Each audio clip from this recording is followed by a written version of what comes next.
Om Namo Bhagavate Vasudevaya. Om Namo Bhagavate Vasudevaya. Om Namo Bhagavate Vasudevaya. Narayanam Namaskritya Naram Chaiva Narottamam Devim Saraswatim Vyasam Tato Jayam Mudirayet Nashtaprayeshu Bhadreshu Nityam Bhagavata Sevaya Bhagavate Ruttama Bhaktir Bhavati Naistiki Om Agnanatimirandasya Gnananjanashalakaya Chakshurunmilitam Yena Tasmai Shri Gurave Namaha Shri Chaitanya Manobhishtam Stapitam Yena Bhutale Swayam Rupa Kadamahyam Dadati Swapadantikam Vandeham Shri Guru Shri Yutah Padakamalam Shri Gurun Vaishnavanscha Shri Rupam Sagrajatam Sahagana Raghunathanvitam Tam Sajivam Sadvaitam Savadutam Parijana Sahitam Krishna Chaitanya Devam Shri Radha Krishna Padan Sahagana Lita Shri Vishakan Vitamsta He Krishna Karuna Sindhu Deenabandhu Jagatpate Gopesha Gopika Kanta Radha Kanta Namostute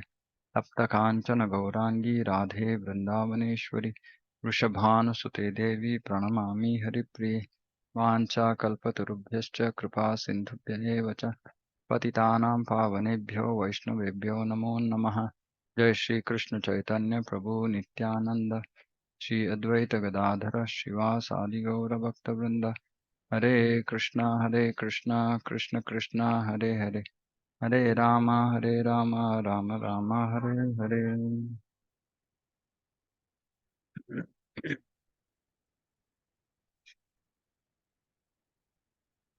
हरे कृष्णा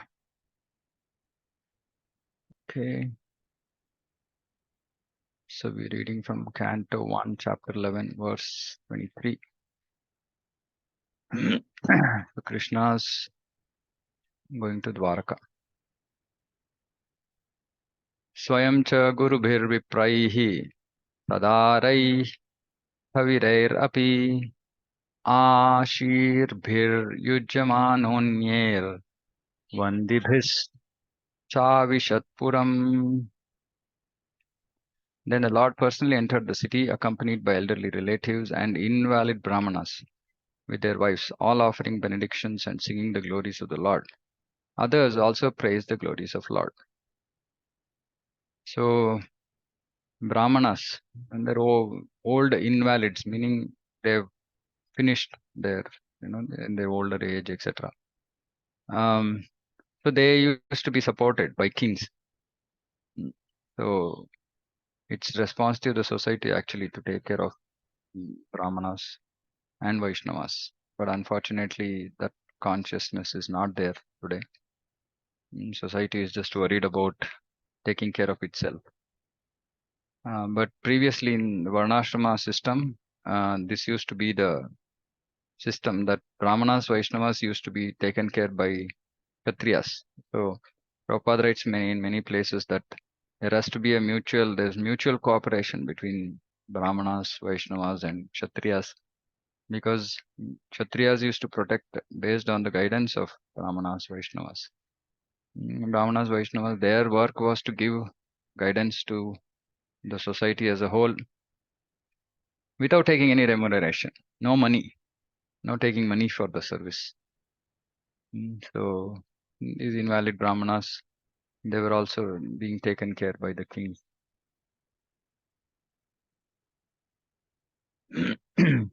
राजमार्गं गते कृष्णे द्वारकायाः कुलस्त्रियः हर्म्याण्यारुरुहुर्विप्र तदीक्षणमहोत्सवाः. And Lord Krishna passed over the public roads. All the ladies from the respectable families of Dwaraka, please note, respectable families of Dwaraka, went up to the roofs of their palaces just to have a look at the Lord. They considered this to be the greatest festival. So anything associated with Krishna is the greatest festival. Right? That is why in Brahma Samhita it is said that every day is a festival in Goloka. Because the fortunate jivas are engaged continuously every day in the service of Krishna. Actually, I was reading somewhere and said the jivas engaging in service, just with respect to manjaris. Manjaris are the assistant assistants to the gopis. Right, so Rupa Goswami was Rupa Manjari, Bhakti Vinod Thakur was Kamala Manjari, Bhakti Siddhanta Saraswati Thakur was Nayana Manjari. So they're all Manjaris. And so they assist gopis in service to Radha and Krishna.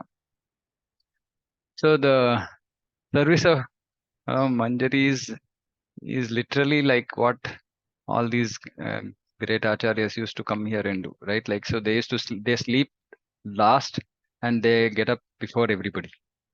And so literally they will not even have like 2 hours, 3 hours sleep. But of course, it's a spiritual world. People don't run on, I mean, it's not material energy. So they don't really need sleep. But because the pastimes are so natural that, somebody has to sleep, somebody wakes up, etc., etc. From that consideration, they are the busiest. So really, if somebody wants out of service, uh, this is the position. This is the position, right? Because over time, Manjari service is over time. So yeah, so those who want to really serve Radha and Krishna, that is the best place to be. Mm. Anyway, so it's the greatest festival. So there is no bodily tiredness or mental tiredness or like, oh, enough, like, yeah, we do 2 festivals back to back, Janmashtami, then Prabhupada appearance, then you're like, oh, some break. No, 2 weeks, no more festivals. Then Radhastami comes. So, but in the spiritual world, it's not like that. Devotees are happy and they're celebrating every day in the presence of Radha and Krishna. So here, Prabhupada also writes here uh, about respectable ladies. So to have a look at the Lord is a great festive occasion, undoubtedly, as it was considered by the metropolitan city ladies, metropolitan city ladies of Dwarka. This is still followed by devout ladies of India, especially during the days of Julan and Janmashtami ceremony. The ladies of India still throng up in greatest number to the temple where his transcendental eternal form is worshipped. So one thing Prabhupada is saying is that normally women participate very actively in all these various festivals. And we've seen now, even now Kartik month, and we do this Kartik Deepotsav as a way of outreach. Mostly end up with mostly Matajis attending, because men somehow think that bhakti is not for them, and Deepa, Diya, all this is for women, right? So they are just excluding themselves out of the mercy of the Lord. So this is one very important thing, that ladies participate wholeheartedly in all these programs, and we are also seeing in our practical experience in preaching, Matajis are so enthusiastic, in spite of all their house responsibilities, they take care of everything nicely, and they're also enthusiastic to either cook prasadam, do some preaching, distribute books, talk to people, all kinds of services. They're happy to engage, right? So this is there even today, right? And more importantly, actually, this women not respectable families. So there is always this distinction between respectable families and ordinary normal families, right? So respectable family ladies never used to come into public, right? So they went on to the roofs. They could have come and joined the procession, but they didn't come.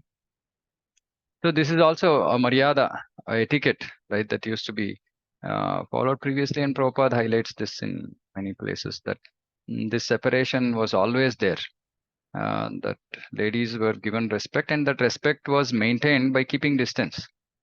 Um, Unfortunately, today this is not like a very important thing. Physical proximity is considered like very normal, but not in Vedic culture, not in Krishna's culture.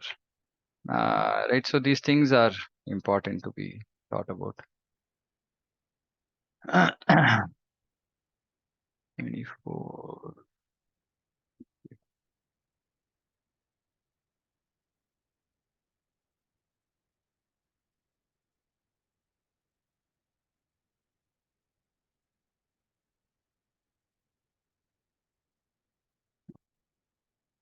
No notes here.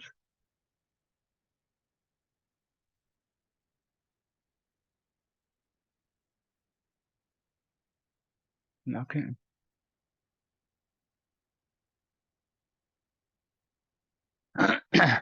नित्यं निरीक्षमाणानां यद्यपि द्वारकौकशां न वितृप्यन्ति हीदृशः त्र्योधामाङ्गमच्युतम्.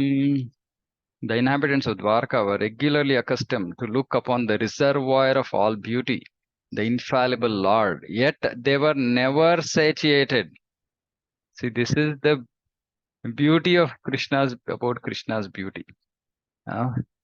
So nobody is satisfied, never satisfied.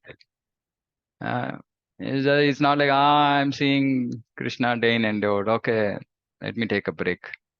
No, they are never satisfied. Actually, Prabhupada writes in the purport, no one is satisfied by seeing the transcendental body of the Lord because there are always manifestations of newer and newer beauties. So can somebody relate this to their experience in this material world of seeing Krishna?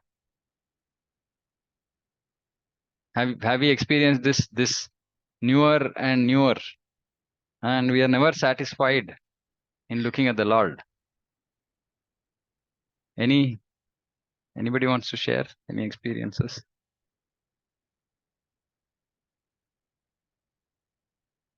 Mayapur, Radha Madhav. If anybody has not experienced this, please experience it. Many times, we just go and we want to just stand in front of Radha Madhav. That's all. We don't want to do anything. We don't want to move.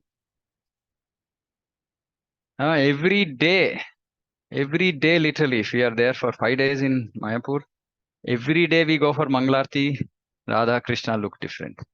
Darshanarti, they look different. Somebody devotee was telling, they saw the Radha Madhav photo in our house and they're saying, Krishna looks more chubby here. So it's like he's continuously they are continuously manifesting because they're literally they're present there. It's not not idle, right? We know so many instances, right? Like in Bombay, Juhu temple, right? One, I think Juhu temple only, right? There's a tailor who was a Muslim born, but he had been stitching clothes for lordships all these years, and he was saying, sometimes it used to be like, oh, last year's clothes are not fitting the Lord. Because Krishna is manifesting, he manifested there, so he's like happy with the service. He's he's accepting the bhoga, saying that he's putting on weight.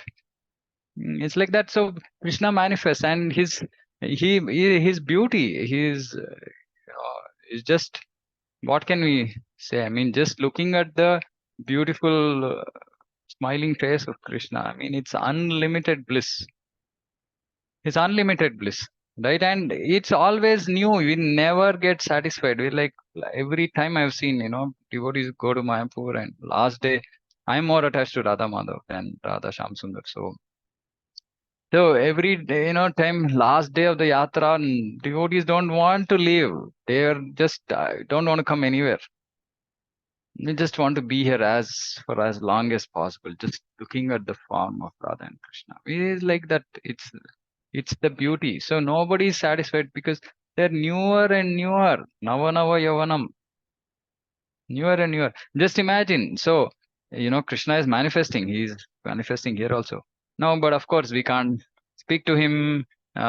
We can't experience other things. We are just experiencing the form of the Lord. How will it be in the spiritual world?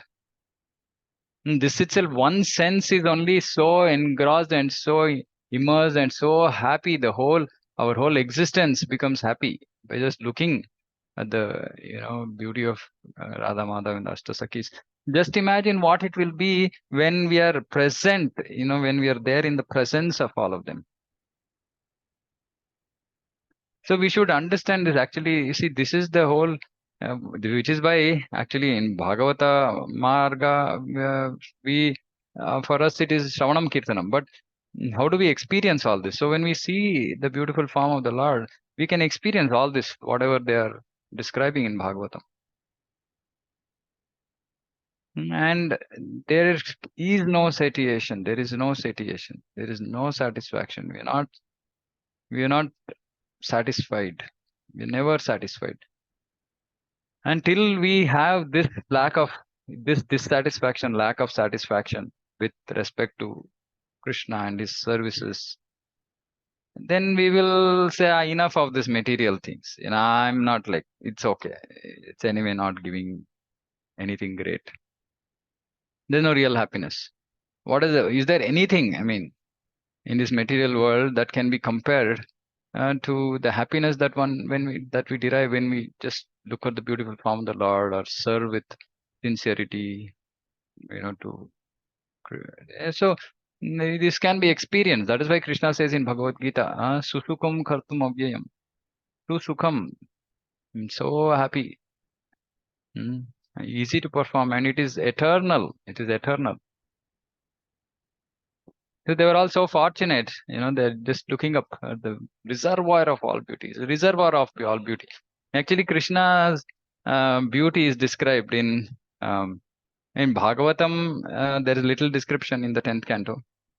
But I said this before also. There are other acharyas who describe beauty of Krishna. It's just out of the world. It's beyond words. Just imagine, a person who is like that Atasi flower I told, right? Like that blue color person.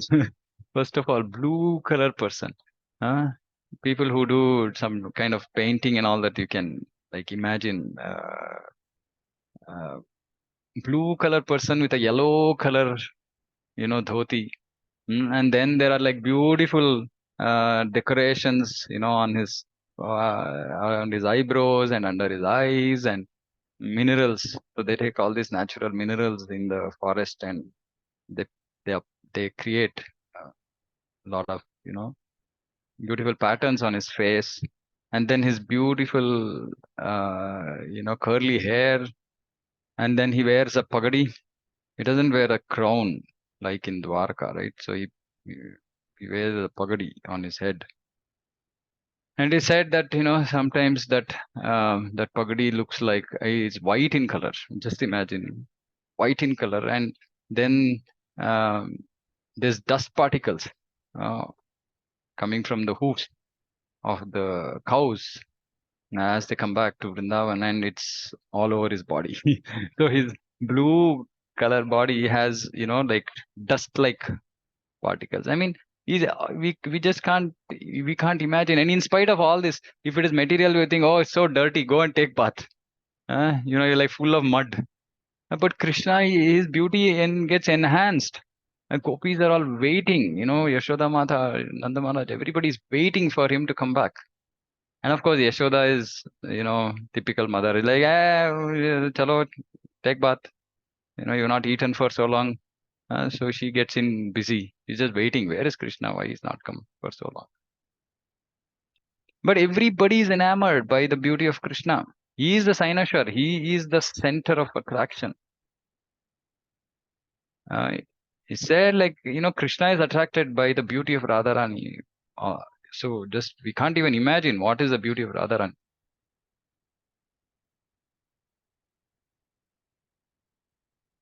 So it's all beautiful. It's just beautiful. Beautiful not just for the eyes, beautiful for the eyes, beautiful for the ears, beautiful for the nose, beautiful for all the senses.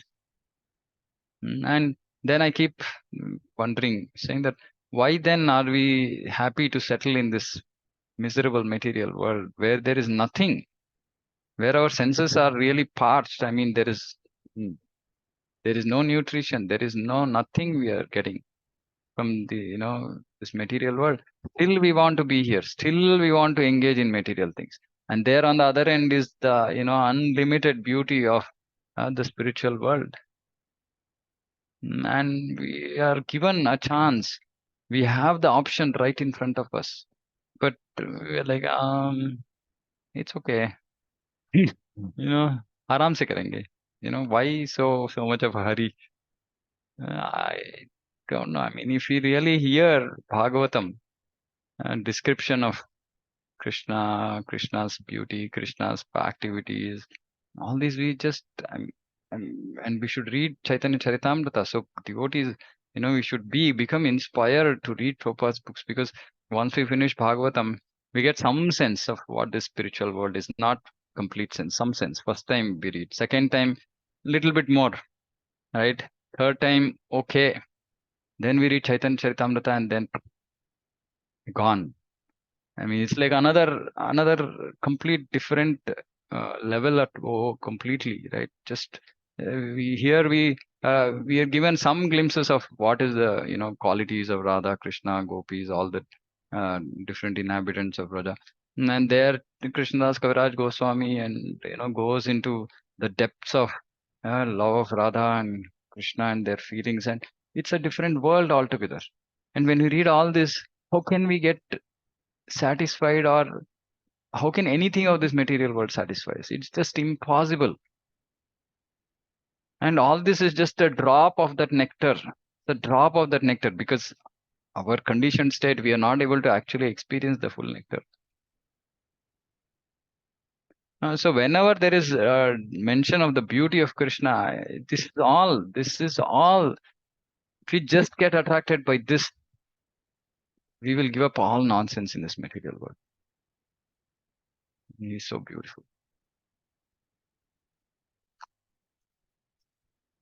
Shriyo nivaso yasyora Panapatram mukham drusham bahavo lokapalanam saranganam padambujam. The Lord's chest is the abode of the goddess of fortune. His moon-like face is the drinking vessel for eyes which hanker after all that is beautiful. His arms are the resting places for the administrative demigods, and his lotus feet are the refuge of pure devotees who never talk or sing of any subject except his lordship.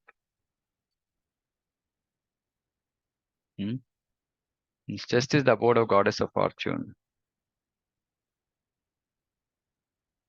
And his moon-like face, what is the comparison to a moon? There's no comparison, but that is the nearest. That is the nearest one can imagine in this material world. So his face is compared to a moon. But the important part is it is the drinking vessel for eyes which anchor after all that is beautiful. That means that is just the epitome of beauty. All of us want to see beautiful things, see beautiful people. And the more refined we are, the more refined our taste is, isn't it? We say taste. This person's taste is very good. So tamoguna taste, then rajoguna taste, then sattoguna taste, then shuddha sattoguna taste. So those who come to sattva and shuddha sattva, they can experience this higher taste. This is the taste. But those who are at the lower modes, they will be happy. They will be satisfied with the material taste, material beauty. But this is the real beauty. It doesn't deteriorate. The beauty of this material world deteriorates, isn't it?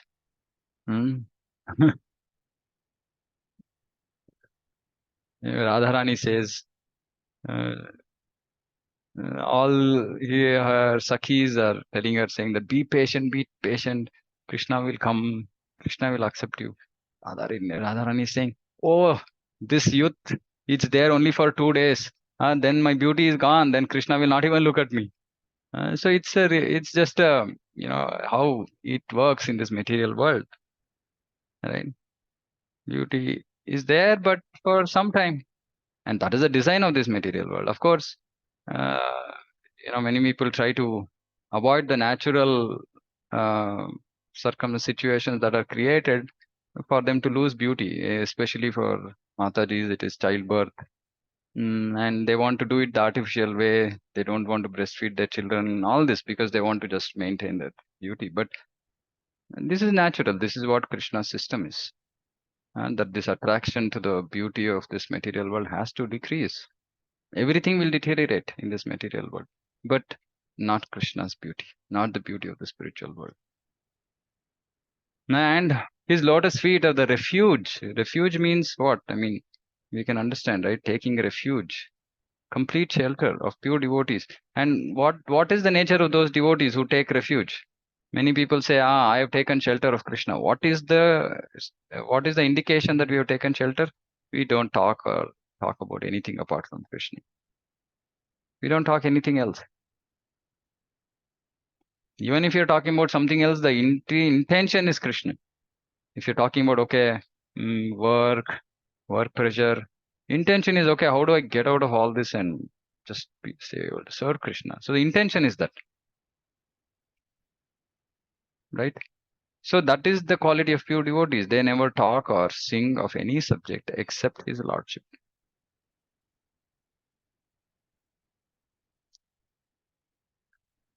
What they call beautiful nature is but a smile, Prabhupada is writing in the purport. And what they call the sweet songs of the birds are but specimens of the whispering voice of the Lord. Huh? So beautiful. So everybody is, very attracted to this material, beautiful nature. They want to go, and they're looking at, maybe they're looking at a river or some lake and some beautiful forest and greenery, or they're looking at the Himalayas. And they're saying, oh, so beautiful. And this is the comparison is this is to compare to the smile of Krishna. So we can imagine how his smile will really be, because this is a perverted reflection. As in, this cannot give us the full understanding. We shouldn't call it perverted in this comparison. It's not perverted, but it cannot give us the full understanding of the smile of Krishna because it's just still material. Right? And the sweet songs of birds, sometimes when we go into nature and, when we are hearing all these beautiful sounds that birds make, we feel very happy, different from this honking and traffic of this city. Right? And it is just like the specimen, like a sample of the whispering voice of the Lord. What can we imagine? Okay, whispering voices like this, how will his loud voice be? We can't understand. It's just the pure devotees are always hankering after the lotus feet of the Lord. The lotus has a kind of honey which is transcendently relished by the devotees. They're like the bees who are always after the honey. See, devotees like pure Vaishnavas, Uttamadhikaris, they're daksha, they are poets, they're experts. See, Prabhupada is always, always in a poetic, and even Prabhupada, previous acharyas, they're always, there is poetry, beautiful poetry, beautiful similes, metaphors, all kinds of ornaments, they're called literary ornaments. So they are bees who are always after the honey which is there on the lotus feet of Krishna. Srila Rupa Goswami, the great devotee Acharya of the Gaudiya Vaishnava Sampradaya, has sung a song about this lotus honey, comparing himself to the bee. I don't know what the song is, I have to find out. Oh my Lord Krishna, I beg to offer my prayers unto you. My mind is like the bee, and it is after some honey. Kindly therefore give my bee mind a place at your lotus feet, which are fine resources for all transcendental honey. Which are the resources for all the transcendental honey. So we are trying to, we are also after this honey, but we are after this, we think this material honey will help us. And of course, what is honey? Money is honey. We are also after this low class honey, right? But Goswami is there after the high class honey. And they are saying, so therefore give me a place in your lotus feet I know that even big demigods, Prabhupada would have said big demigods, like Brahma, do not see the rays of the nails of your lotus feet. Just imagine. Even great demigods cannot even see the rays of the nails of his lotus feet, which means that they don't get to see Krishna. Even though they're engaged in deep meditation for years together. Still, O infallible one, Achyuta, my ambition is such, for you are very merciful to the surrendered devotees. So Rupa Goswami is putting himself in a lower position than great demigods like Brahma and saying even they can't see, but my ambition is such. For you are very merciful to your surrendered devotees. You will give them anything. You will give them anything. You will not hold back. Mm.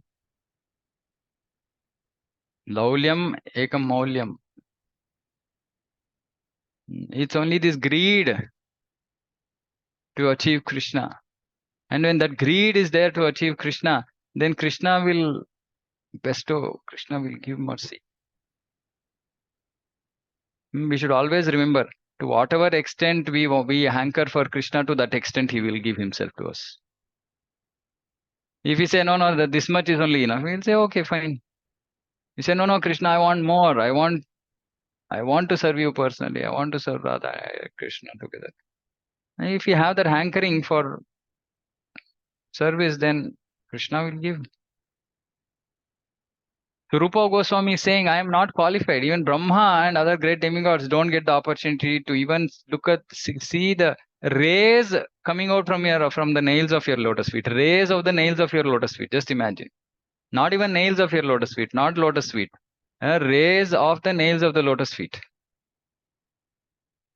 But I have this ambition. I know that you will fulfill it because you are very merciful to your surrendered devotees. So the important part here is being surrendered.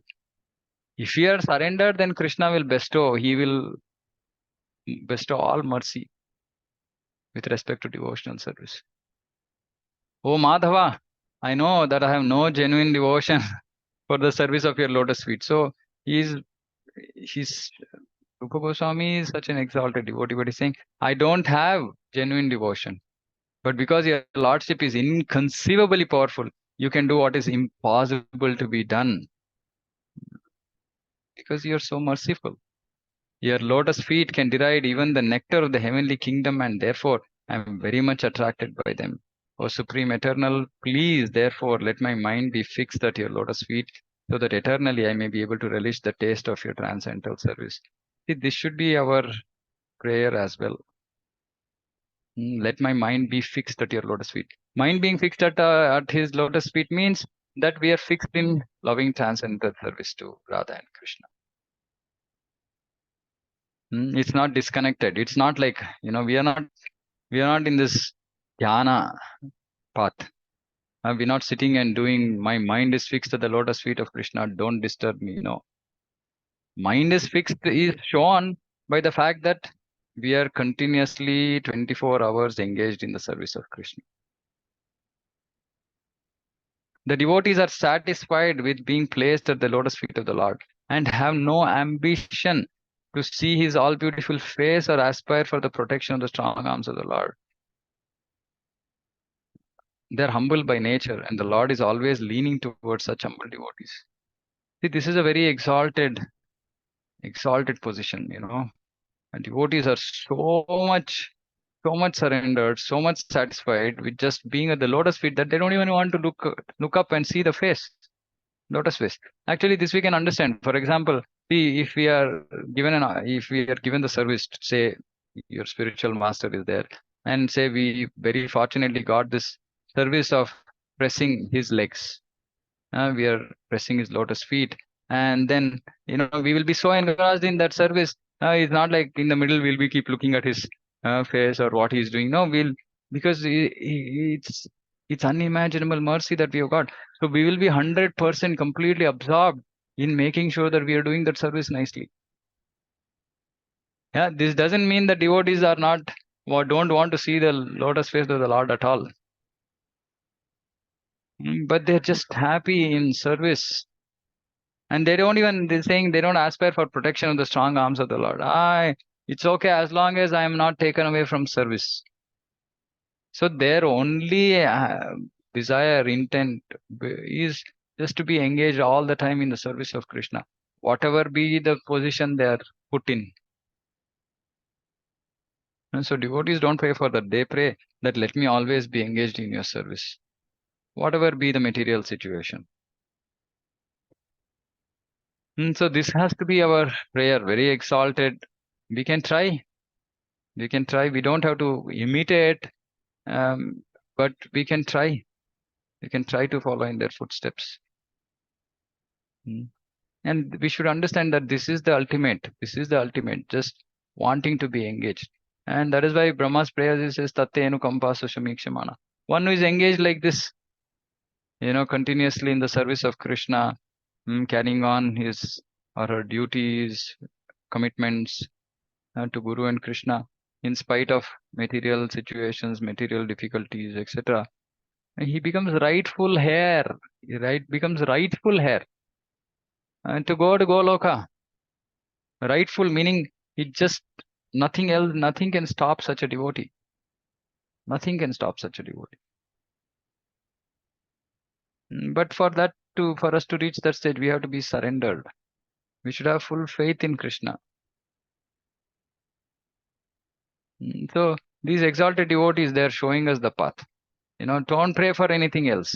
Just pray for service. Eternal service at the lotus feet of Shri Radha Krishna. And that's what we are doing by the process of chanting. It's so nice, that's why Bhagavatam and Bhagavatam purports are just amazing. There is no so much clarity in Prabhupada's purports that it just takes us to that stage of pure devotional service and nothing else. Nothing else.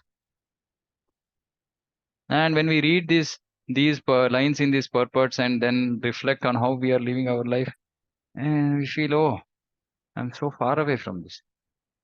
Why don't I try? And this is how we make progress. Actually, see, we should understand that Ravanam, when done very sincerely, when we read Prabhupada's books very sincerely, that sincerity will purify our heart. So when we are reading these statements, we feel, oh, I also want to do this. Because I know this is going to please Prabhupada, this is going to please my Guru, this is going to please Krishna. Why don't I try? By their mercy, anything is possible. Yasya prasadat bhagavat prasado. By the mercy of Guru, by the mercy of Srila Prabhupada, Krishna will bestow mercy and anything is possible. And that is the only thing that comes and sits in our head when we are reading these purports. It's so beautiful.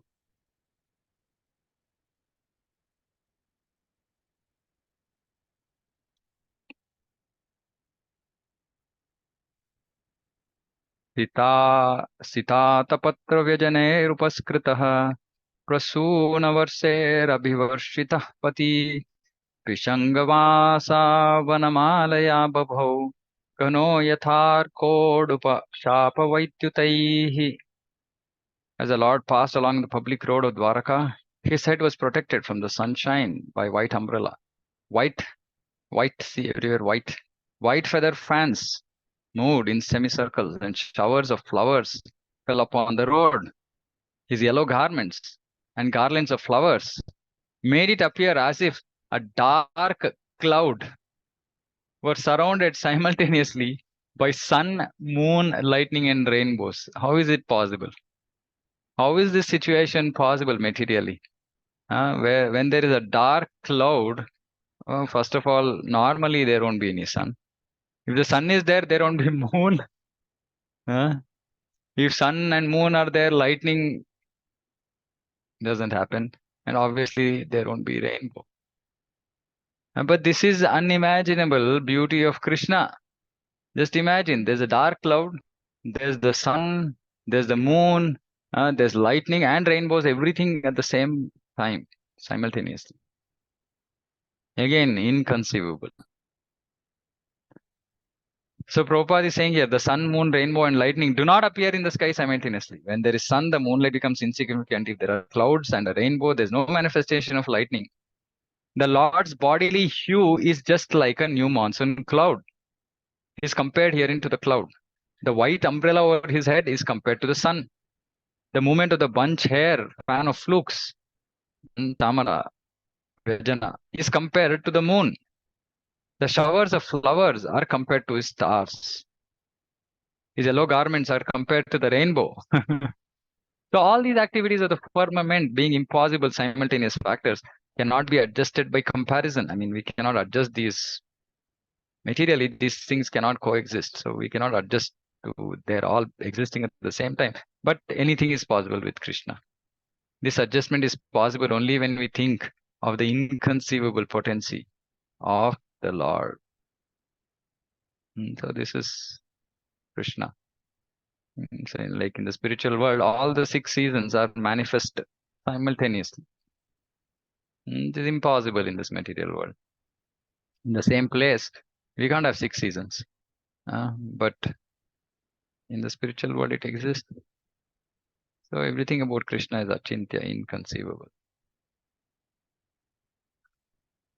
Pravishtastu graham pitroho parishvaktah swamatrbhihi vavande shirasa sapta devaki pramukha muda. After entering the house of his father, he was embraced by the mothers present, and the Lord offered his obeisances unto them by placing his head at their feet. Their mothers were headed by Devaki, his real mother. It appears that Vasudeva, the father of Lord Krishna, had completely separated residential quarters where he lived with his 18 wives. So Vasudeva had 18 wives. Okay, this is just for information. According to scriptures also, there are 7 mothers. You should know this. The real mother, the wife of the spiritual master, the wife of a brahmana, wife of a king, cow, nurse, mother earth. All of them are mothers, even by the injunction of the Shastras. The stepmother, who is the wife of the father, is also as good as the mother because the father is also one of the spiritual masters. Anyway, this is just for information. We have to respect, we have to consider all of them as mothers and we have to respect them. That's why Prabhupada, I mean, and even Chaitanya Mahaprabhu was arguing with Chand Kazi, saying, you consider, cow is considered as mother, bull as father, how can you kill them? What kind of a religion is this?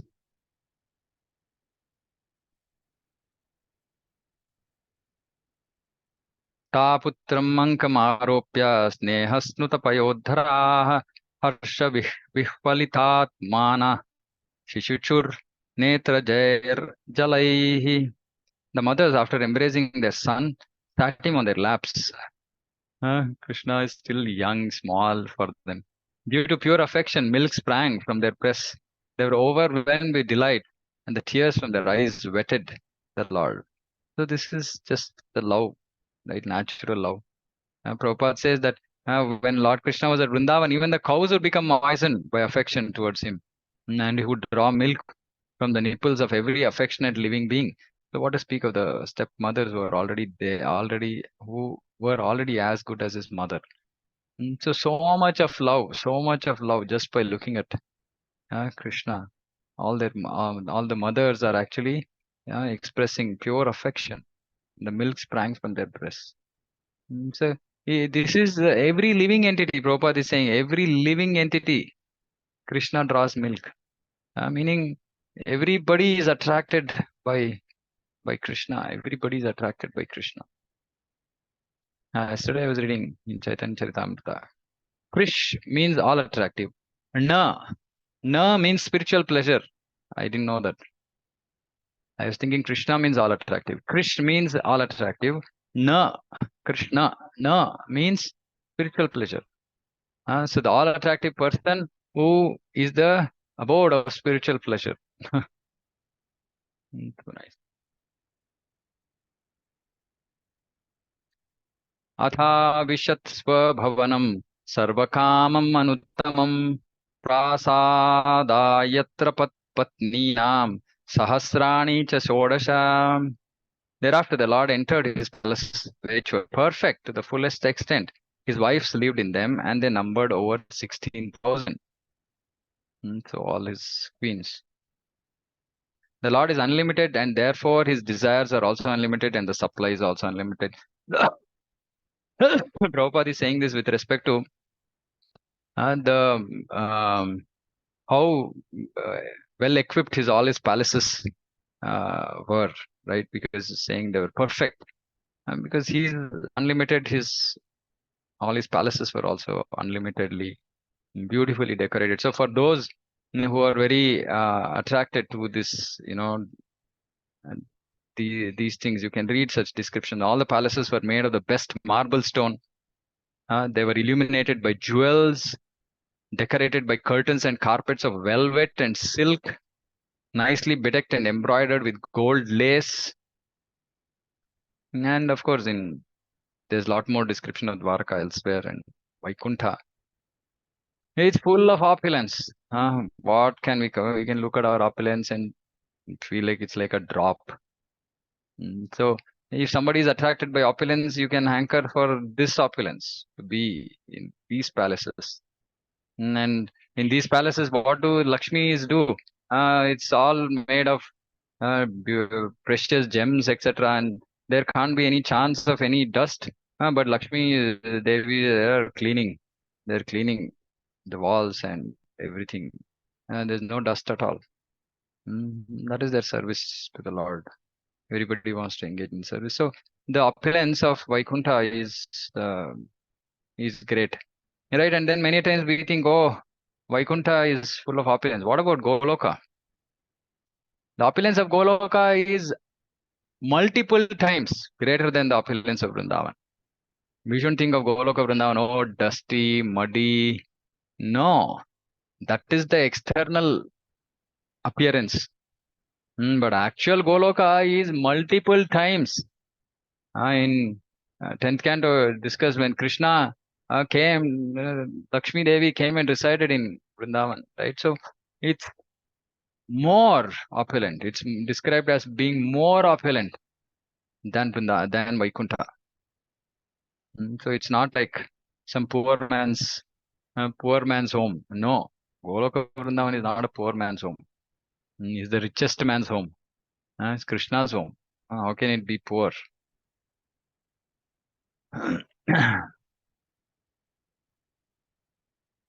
Oops. Hey, sorry.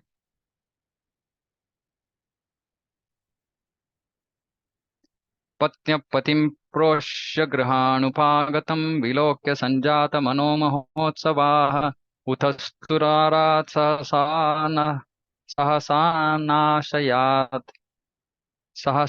सनाशयात् साकं व्रतैर्व्रीडितलोचनानाः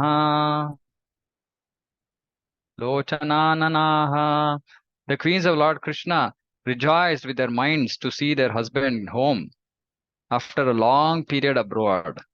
The queens got up at once from their seats and meditations, as was socially customary. They covered their faces shyly and looked out coyly. In today's world, we can't imagine this, isn't it? Huh? Somebody came home, it's okay, I'm doing my own work. Yeah, come, there is food on the table, please take it. And that's all functional. All relations are functional. Uh, no, but the queens of Krishna and Dwarka, they're showing the ideal behavior. So first of all, they were very rejoiced. They were very rejoiced. Now we can think, yeah, they were rejoiced because Krishna had gone for such a long time. Then from tomorrow again, they'll be usual. They'll not care for Krishna. No. And they're always happy to be with Krishna. And Krishna gives them that happiness. That's why Prabhupada says in Krishna movie, like a henpecked husband, Krishna acts. But it is because he's just reciprocating with their love. The queens got up at once from their seats and meditations. Meditation. They were meditating on what? On Krishna. Saying, where is Krishna? Why Krishna has not come? Our beloved Lord has not come. So they are meditating because they are in separation, as was socially customary. See, socially customary. They are inside their house. They are not in public. But this was the social custom. They covered their faces shyly. Prabhupada says this elsewhere also, that the shyness is the real wealth of women.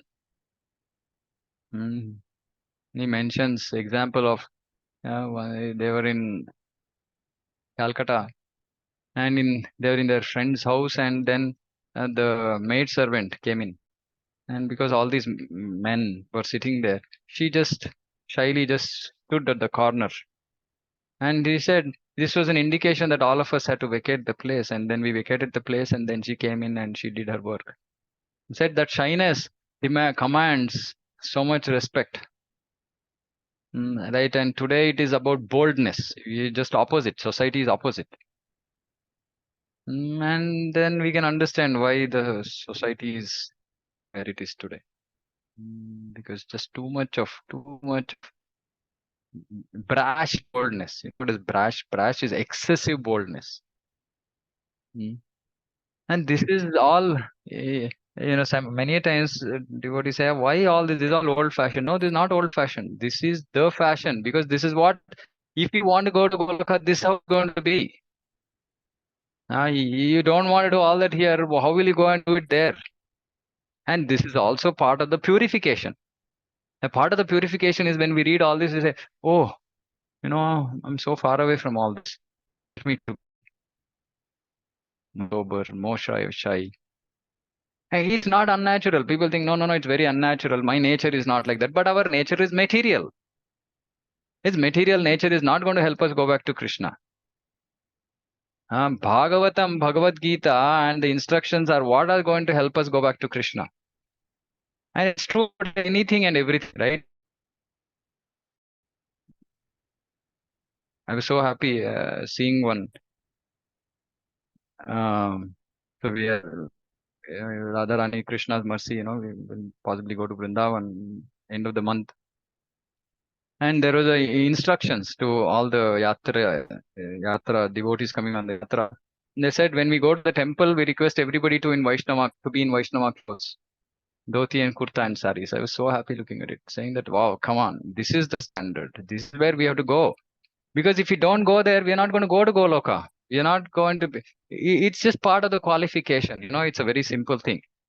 If you go to the Western world, you're in a meeting, you dress according to the meeting, right? You don't go in your house shorts or some night pant, isn't it? Of course, today it's become like a crazy fashion. People come to temple with their track pants. Just like people have lost it, right? They don't know how to dress where. But this is all part of normal etiquette. There's a social etiquette. There's a way of life. And this is followed absolutely 100% in Vaikuntha. 100% it is followed. These customs are followed. We can't say that, I'm going to go and I'm going to change the way of Goloka. I'm going to bring in all this modernism into Goloka. I'm going to feed Krishna pasta and pizza. Krishna is not going to eat pasta and pizza. Bhakti Vinod Thakur has sung Bhoga Arti. There is no pasta pizza there. So we should understand. See, our whole goal is to align ourselves with Krishna, not to highlight or like blow up the differences or lack of alignment, right? Today we do things which are actually helping us to remain in that unaligned or misaligned state.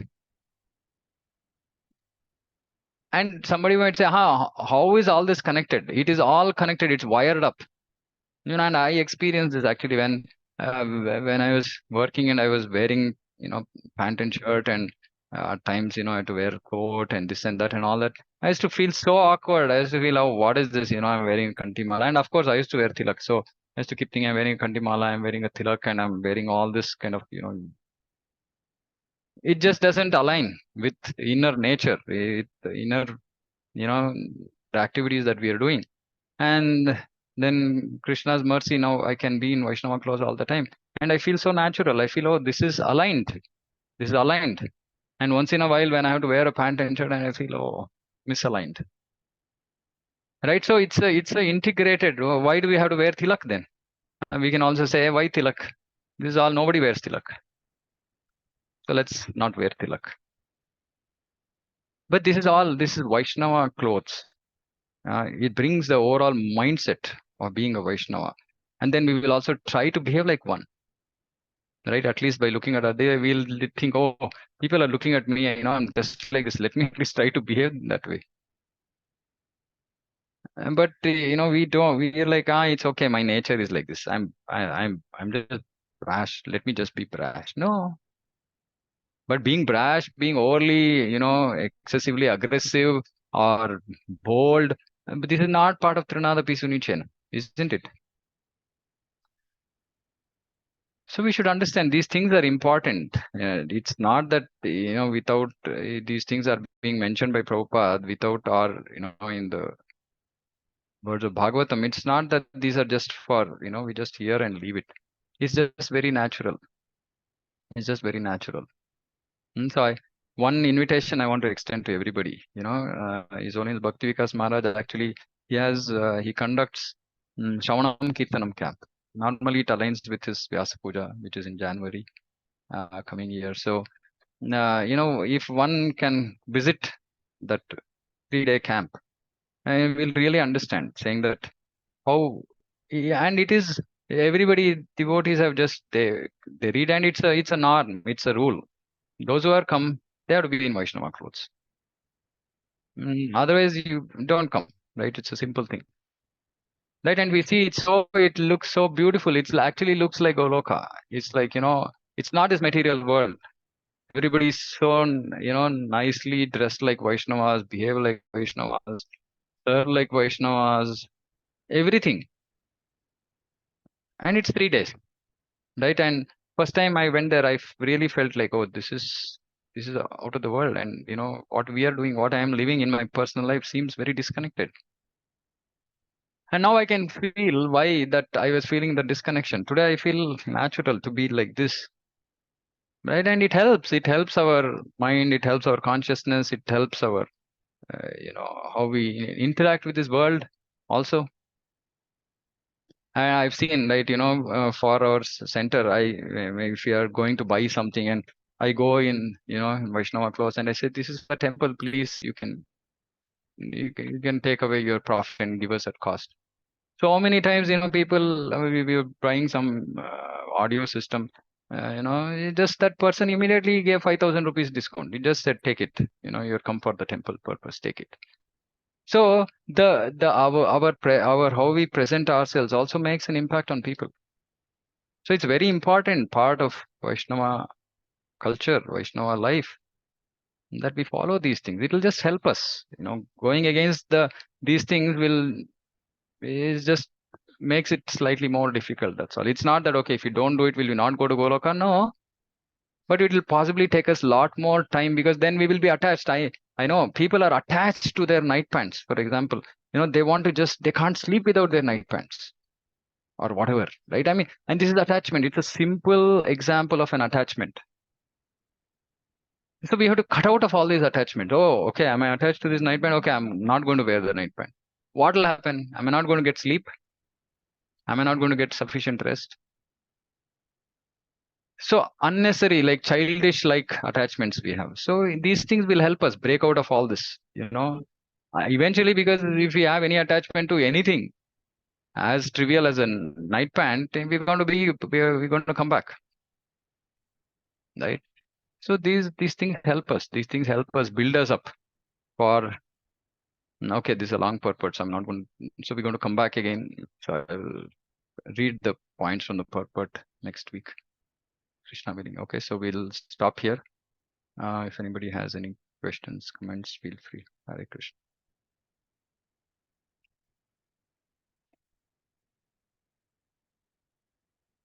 Anybody wants to say anything?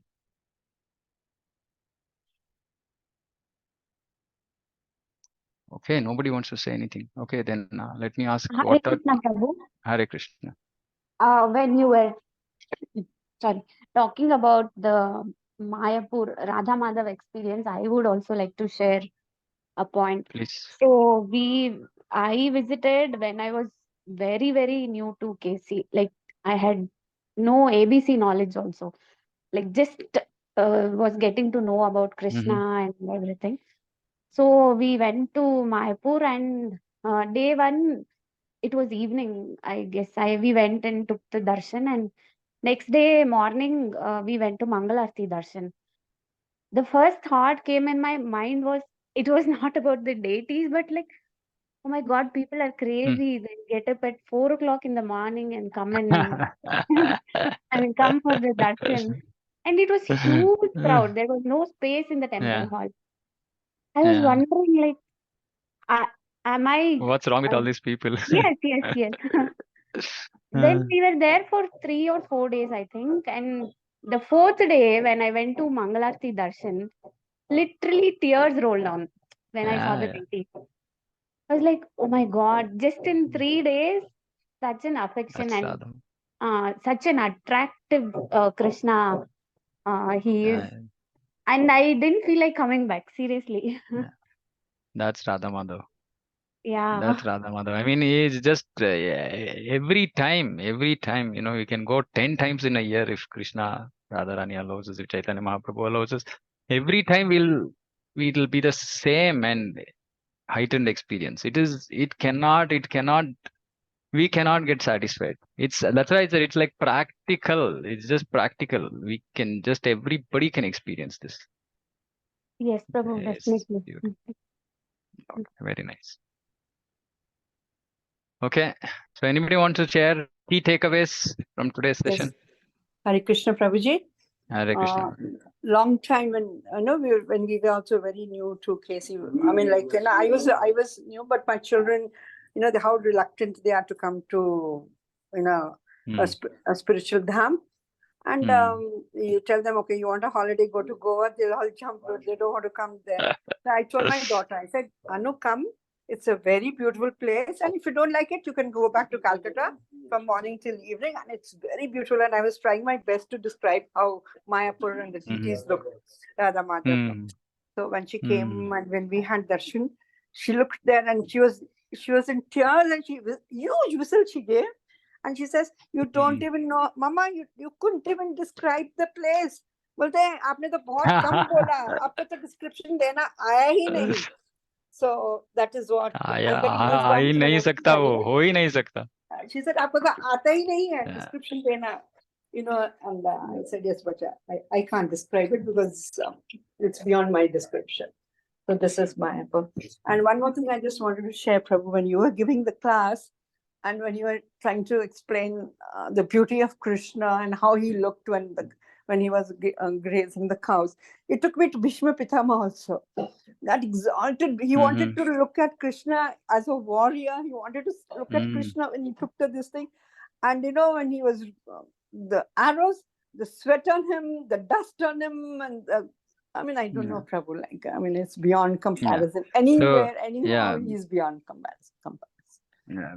And Bhishma was in that, he Yeah. wanted to serve the Lord in Veera Rasa, and at the time of, him giving up his body, he's going. And one thing which struck me, in this was that the amount of detail that Bhishma Dev is going into, right? In terms of in terms of the form of Krishna. And you could just imagine, somebody on the verge of just giving up their body, and the amount of detail he is discussing and describing, like, oh my God, I mean, how can somebody go into this kind of absorption, right? And we can see that even in Srila Prabhupada, right? So all these exalted devotees, they're just coming and teaching us, saying that, see, if we don't have this absorption when we are healthy and fine and everything is okay, how will we get this absorption at the time of death, right? And this absorption is required to be there today, right? So if we look at the beautiful form of the Lord and Bhagavan, we have to start looking at him from the lotus feet, right? And we should be able to I mean, I'm just, for the lack of a better word, I'm saying reconstruct his form in our mind. We should be able to reconstruct his form in our mind, right? So if we see Radha Madhav, and then if we come out, we should close our eyes, and that same form we should be able to reconstruct, meaning that with those amount of details. And the love with which these devotees decorate Radha Madhav. And I'm saying, I'm sorry, I'm just not, they're the only, I mean, so attractive. They're so attractive. And the way the flowers they use, the color combinations, and if somebody has an eye for artistic taste, like fine taste, You look at how they dress. It's just like, it's just amazing. And if we can engross ourselves in just looking at that, observing each and every detail, okay, which flower, where are the ornaments, what are the colors, how are they decorated, how is this flute, what is the pattern they have drawn, how is the peta, or how is Radharani, how is she decorated. And it can give us real absorption. It can give us the required absorption in Krishna consciousness, right? So that is why we don't say, I'm not at all happy when we go on a yatra and we are like just running from one place to another. I said, like, this is for newcomers, this is not for us. Just leave us, we want to just become absorbed. But then, yeah, preaching, we have to take people, we have to help them, advance, etc. Okay, then we run around, right? But it's the absorption, and it's available, right? It's available for us to experience. And this is the absorption we have to develop, and we cannot develop this absorption if we will be there in Mayapur, we'll have that absorption, we come back and we get absorbed materially also. So this is our unfortunate position, right? But the more and more we practice sadhana and tivra bhakti, this is not difficult. It's not difficult. It will come naturally to us, that we can also be so absorbed in the Lord. Anyway, it's okay. Okay, fine. It's already 9:10, so we'll close here. So Krishna willing, again we'll meet next week. Srimad Bhagavatam ki jai, Jagat Guru Srila Prabhupada ki jai, Vancha Kalpatarubhyascha Kripa Sindhubhyascha Patitanam Bhagavate Vaishnavabhyo Namo Namo. Hare Krishna. Hare